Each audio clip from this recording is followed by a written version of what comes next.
কয়েকদিন থেকে প্রচণ্ড ঠান্ডা পড়েছে, এত কুয়াশা যে সামনেই দেখা যাচ্ছে না। আমি তো আজকে 8:30টার দিকে ঘুম থেকে উঠে বাইরে বেরোয় দেখি এরকম কুয়াশা, আর রোদ উঠতে উঠতে সেই 12:30টা 1টা বেজে যাচ্ছিল। আর আমাদের বাড়িতে যেন এই সুন্দর সুন্দর যে ফুলগুলো হয়েছে সবগুলো আমার বুনু লাগিয়েছে।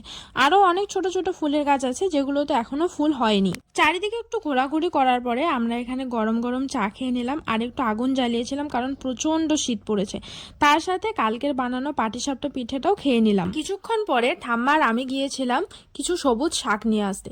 যেই সবুজ শাকগুলো আমাদের জমিতে আমরা নিজেরাই করেছিলাম। এখানে বিভিন্ন ধরনের সবুজ শাক হয়েছে, তো আমরা কিছু লাপা শাক তুলেছিলাম।